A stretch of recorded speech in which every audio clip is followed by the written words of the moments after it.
We're rolling. Good. Okay, thank you. Good morning. Oh, I thought it was. Good morning. Welcome to the Admin Service Committee meeting. Can we do a roll call? Chris Norberg, Danielle Allen, Here. Bill Palin, Here. Nancy Naylor, present, Katie White. Any? Oh, that's right. Oh, okay. Okay. Perfect. Good morning. So this is Jennifer Deal, and she is in our office and following up with the employee spotlight program of bringing an employee to the admin committee meeting. Jen volunteered to be the first one from my office to come up. So a little bit about Jennifer. She started in our office in 2017. She's been an employee here for 5 years. She is one of the deputy assessors, but her official title is Office Clerical 2. She processes property taxes, the property transfers monthly. So when the deeds and the sales sheets come down from the clerk's office, she transfers the ownerships there. She monitors exemption changes that may need to happen based off of those transfers. She monitors information to be reported to the Department of Revenue for the sales ratio study. She helps figure out, is this a valid sale to be included in the study or not? And then helps me yearly when that sales ratio comes from the Department of Revenue for us to review the finalized sales. She goes through and checks to see if anything's missing or needs to be disqualified. She helps also with the data entry in our CAMA program, which is used to do the evaluation of the residential properties. So she enters data in there and does drawings of the buildings and things like that. She also, during her deed process, she has to reach out to the attorneys and title companies and the like to get clarification on some things. And she's always more than willing to reach out by phone to do that. She assists the public by phone and in person routinely for property assessment and homestead exemption questions. She's always friendly and kind, patient in dealing with the public. As a clerical 2 employee, she does have, she has a little bit more responsibility on her to assist and train the newer employees, the clerical 1 employees. So she does help out with that and uses her experience to help with the training process. What I think she brings to the table is she's always willing to help and try anything we throw her way, anything. She, over the winter, I think it was, took a legal description course so she could start helping Carmen out with reading the legal descriptions. So we asked her and she's like, yeah, I'll try that. And so she's doing a lot of the reading of the legal descriptions now. She's working on her Certified Illinois Assessing Officer designation, the CIAO, that I have and Carmen has, but nobody else in our office has that right now. It requires 6 courses, each class being 2 full days of education and then a required exam.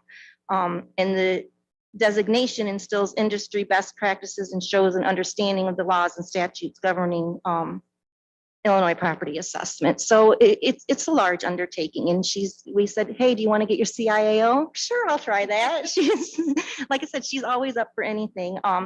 Very personable and friendly and gets along easily with everyone. And really what I see that she brings to the table for me personally, she always has my back. And besides being willing to take on all these responsibilities when we ask, there's one specific incident that I repeat all the time. Where I was having a difficult taxpayer at the front counter and he was starting to escalate and get louder, and he was a large guy and he was just escalating and escalating. And I think it was just Jen and me in the office. Everybody else was gone to lunch or off for the day. And I'm dealing with him. I'm not really paying attention to what Jen's doing. And all of a sudden she has a big binder of papers that she comes up and she's standing shoulder to shoulder at the counter, and she slams that binder down and she just starts flipping through the pages like she's looking for something. But just her presence, like he knew I wasn't there alone. He couldn't keep attacking me. She had my back. She was just standing there flipping papers. I don't even know what book she had, but it was very obvious that she was there as my backup that day. And she always does have our back in that office. So yes, that is Jen Deal in a nutshell, from my point of view.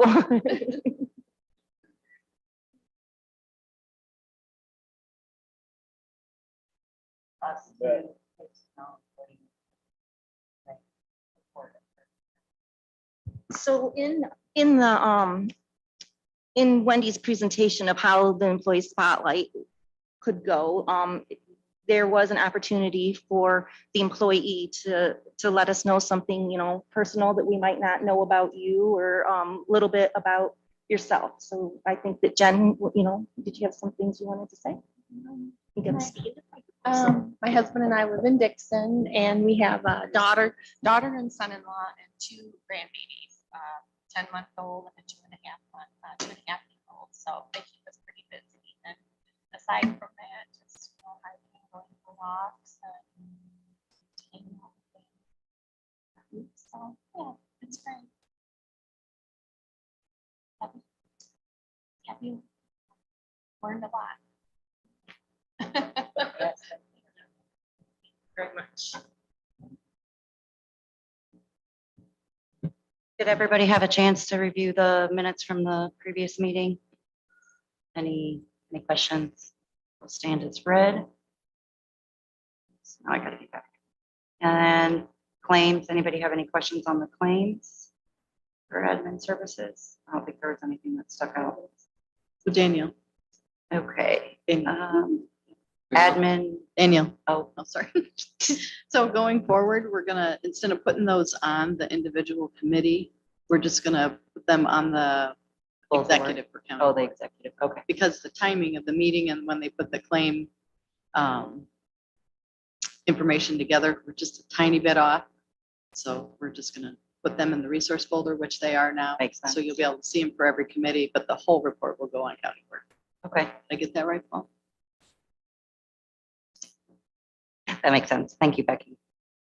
Okay, admin department head report. So I know Chris had sent an email that he was not going to be here today, but he attached his report. So, but who wants to go first?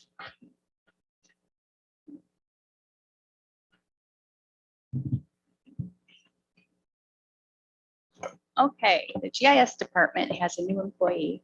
His name is Sammy Elarifi, and he lives in DeKalb, and he has, I think, 15 years experience, so he was able to jump in on day 1. Very excited to have him. A little weird to have another person back there with me now, but he's a hard worker, and he's really eager, and he knows a lot. So he's a great addition to. Yeah. We also met this week with the city of Dixon to go over some of the things that they want for their water department app. It's been on hold since I've been alone. So we got that all figured out. So we'll be working on that. And we met with Cindio, had a voice or Zoom call with them about the new GIS server that we'll be getting, which Sammy and I are both excited about that, kind of clean everything up and streamline it a little bit so it's not as daunting. We had a meeting with the new consultant, CloudPoint. They're out of the Peoria area. Very happy with them. She got to know our system a little bit and gave us some pointers on how to get things working smoothly until we can get the new server up. Worked with Eagle View a little bit on the Connect site. I don't know if anybody's looked at that, but it's a site that the assessment office uses a lot with the aerial imagery. But we had some upload issues with them, but I think we've got it worked out as far as we can until they get their new system next year. And everything will be in sync there. But yeah, Sammy's the big news in GIS. So yeah, so he's starting week 3. So yep.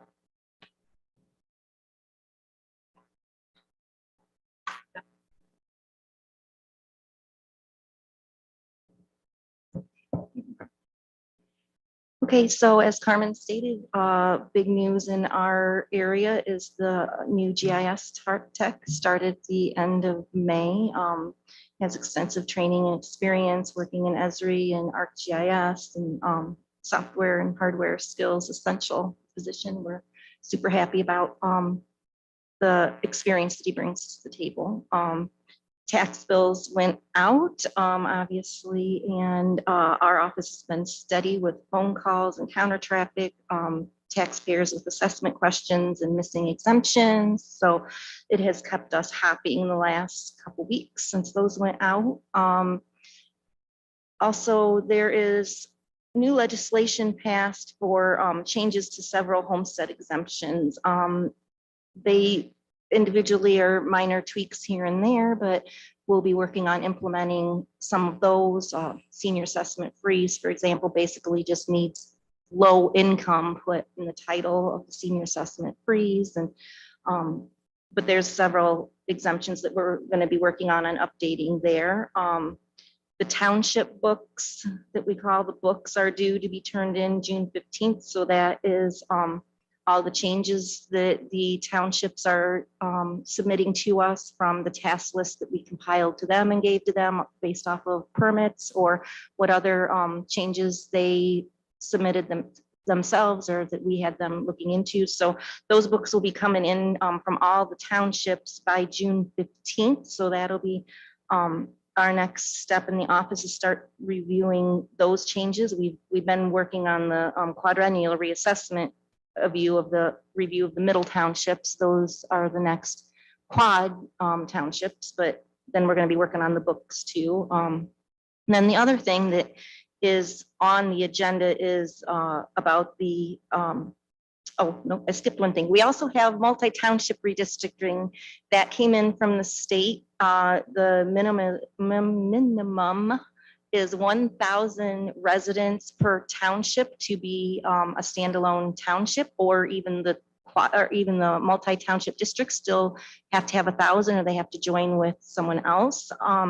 So Mesa Blet did not have 1,000 residents, and they are going to have to be joined with another township or multi-township.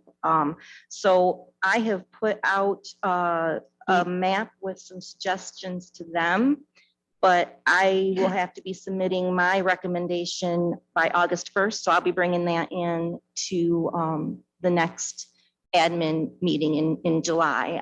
I haven't heard anything back from them yet, but I basically was proposing Amboy, Lee Center, Mesa Blet all combined, or possibly even Amboy has enough residents to stand alone that they could be their own township, and Mesa Blet and Lee Center would combine. But I'll bring more to you next month on that after I've heard from them a little bit more. Did you have a question about that? Well, so Woodhaven is smack in the middle of that. I know. So that's crazy, because even though they're I not know. residents, there are 6,000 parcels in that. Thank okay. you for recognizing that, Paula. That's a lot of Um, work for somebody. Yes, Adriana Bailey from Department of Revenue. It was actually at our IACO conference. She had this information. So we had one of our little breakouts was one of the township or one of the county assessors that kind of went through, like he's been through this multi-township redistricting before, and he was kind of giving pointers. And so it was the night after that session had taken place. She's like, okay, now that you guys have had that session, I'll let you know if you want to know who has to do redistricting. So I said, as soon as she said that to me, I said, but Woodhaven, they're not allowed to be permanent residents, but they're a small city.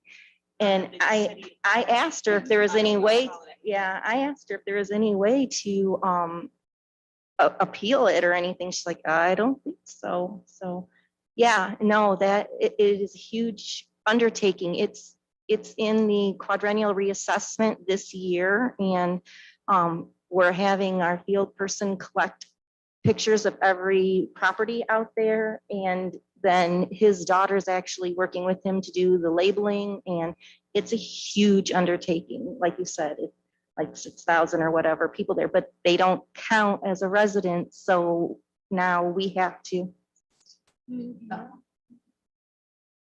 So now, yeah, Well, that's true.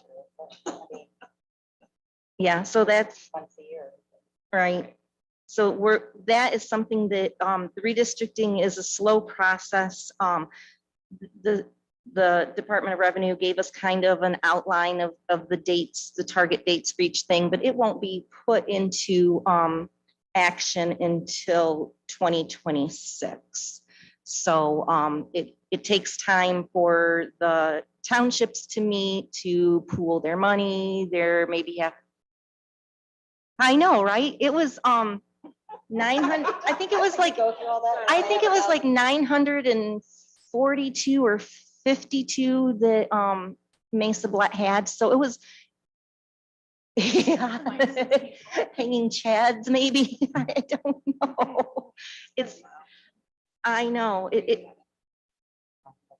I haven't, I sent them all an email with what I was considering as the two possibilities. I haven't heard back from anyone yet. I definitely will be reaching out again, and like I said, we have to have what my proposal is by August 1st. So it'll be the July meeting that I bring that to you guys for sure. But I haven't heard anything back yet with my preliminary information.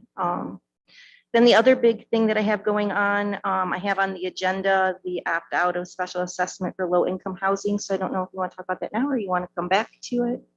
We can talk about it. Okay. So the special assessment for low income housing is a statute that's been, the state of Illinois has put into existence this new program that is to lower the assessed value if the properties meet these requirements for housing units of seven units or larger. So this is something that is 300,000 or more population. Cook County is something that they have to do, but the counties with less than 300,000, it's up to them if they take it to the board to opt out or if they want to participate. It has a, it is prohibitive to the smaller jurisdictions for administrating. It has a lot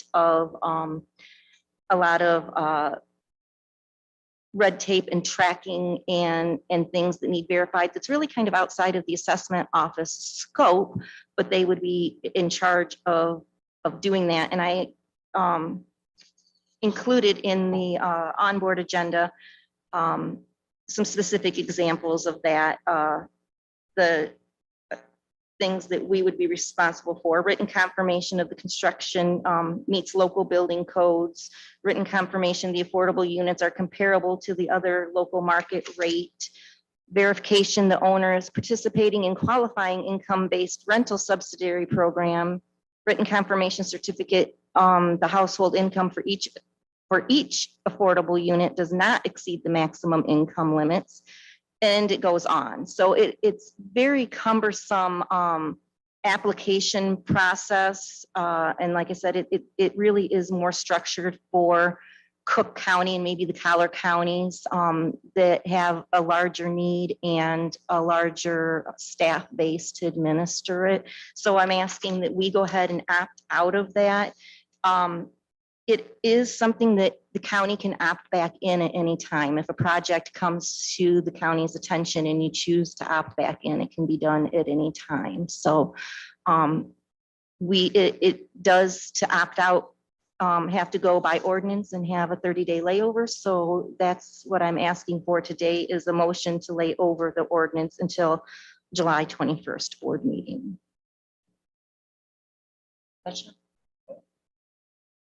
Thank you. Okay. So we're having fun collecting taxes.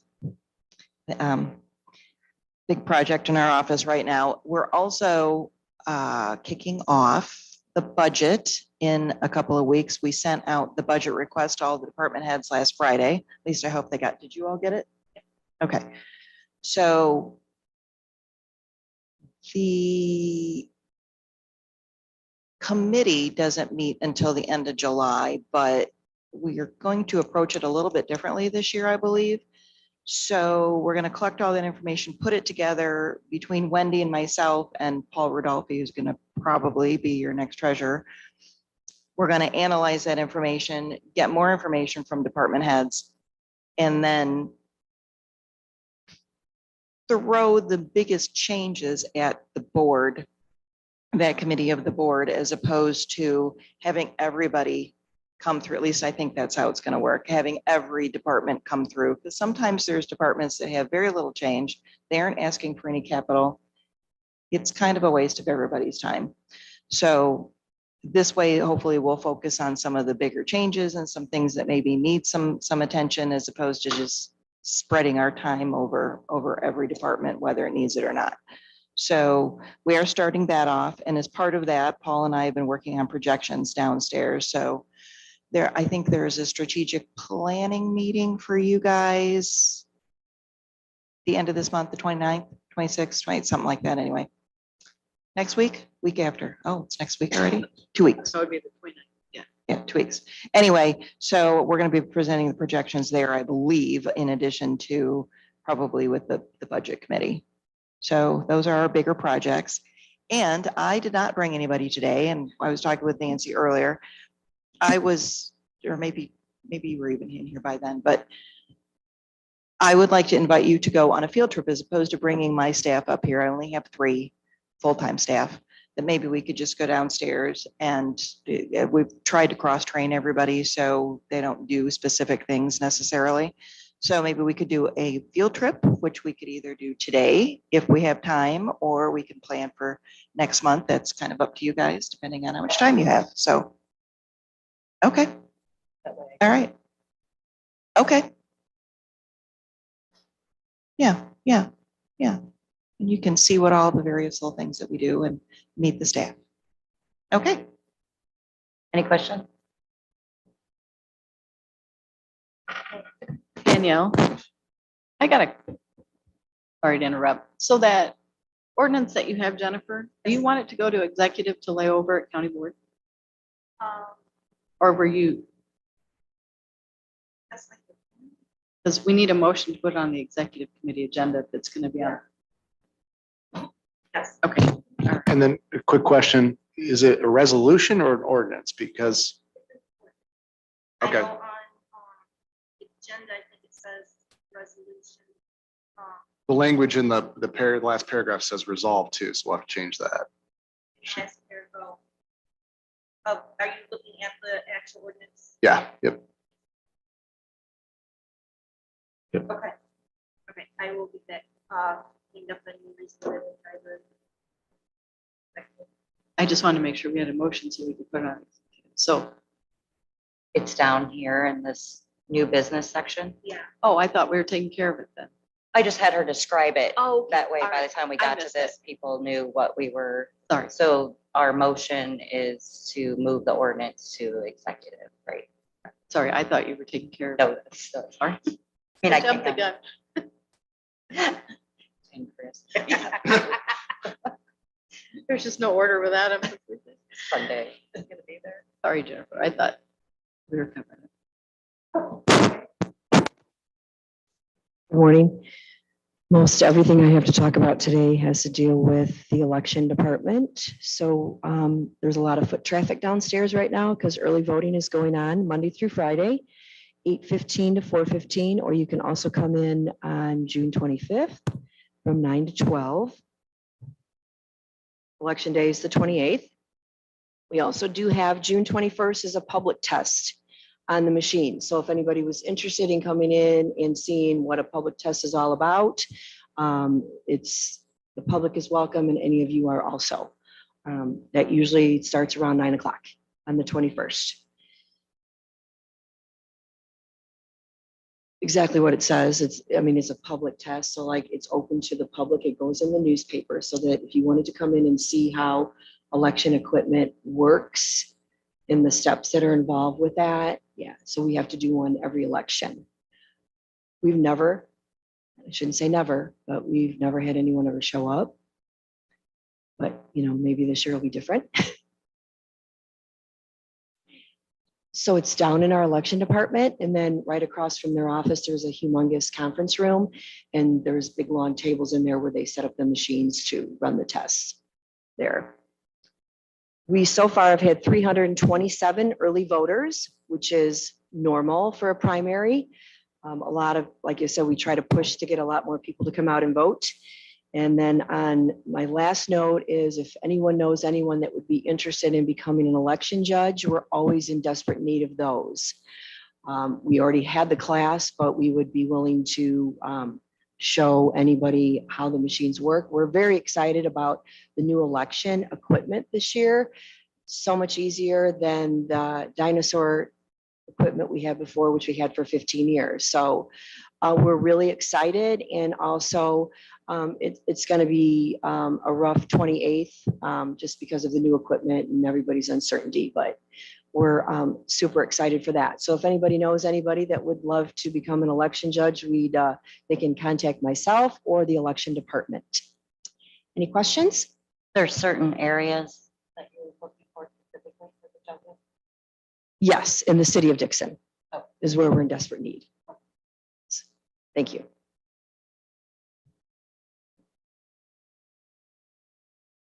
Thank you. So from IT, I'd just like to first a heads up. On Monday, June 20th, there'll be a temporary internet outage and we're trying to figure out what time of day. It's going to happen between 9 and 3, most likely for about half hour, 45 minutes as we replace the device that actually connects Lee County to the internet. And it's convenient that most of the offices are not open. And I just want to confirm, elections is open or not open? No, State Board of Elections is closed. Closed? So, Yeah, because I called them a few weeks ago and I said, and nobody there knew. So it was kind of an interesting conversation that I had 3 different people there, but because I was calling about something else. But that said, so right now we are also wrapping up some new courtroom printer installations in new courts. We're setting up computers to print the printers in those courtrooms, and there's Wi-Fi access to or wireless access to those printers now. And also we're wrapping up later this week, hopefully mounting some displays outside the courtrooms, and then the software to display that is yet to be finalized, but Amy Johnson's working with one of 3 vendors on that. And that's all funded with some grant funds. And we're also working on, I'm working with the county board approved some expenditures for Kevin Lally's area, EOC and EMA for some computers. Those computers have started arriving Friday, and so I expect some today, and I'll be setting up those for Kevin over the next week and a half. In addition to that, I'm trying to wrap up the details on changing over for our leecountyillinois.com to .gov for email and for the websites. My concern now is just to make sure that anybody that our links will still be remaining on intact on our websites without too much breakage. And essentially, in terms of email, anybody that has an old email address, Lee County, the one we have now, .org, will still work. It's just that we're moving to leecountyillinois.gov for because it's one state mandated, plus there's a implied idea that sending to a .gov is more secure than sending to a .com or .info or something like that. And I'll be working with all staff on that. I'll be deploying it first to the elections and probably just all of Nancy's area first, but we don't have a time frame for that yet, other than still hope to squeeze it in before the end of January. So, but it won't really affect much. You'll still be able to send email from your old address and get it in at the new one. So we'll be meeting the state requirements. So I'll keep everybody posted on that. And we have a bunch of other projects in the hopper, but these are all projects that have kind of a deadline at the end of the month that we're working on now. If you have any other questions, let me know.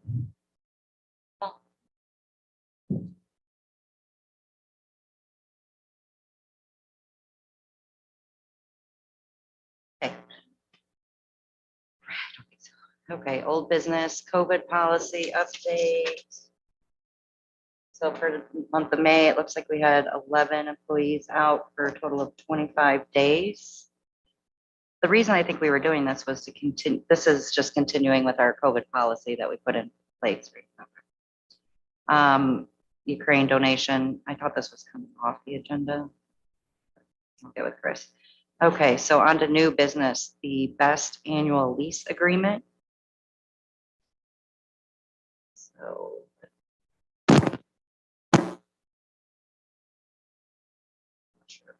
So the agreement just goes through effective July 1st every year. And they haven't changed anything. So we just need to pass it to executive committee for county board. So this is a there's the motion to move this to the executive committee. Okay. Can I get a motion to move the 2022 lease agreement to executive? I'll second one of those.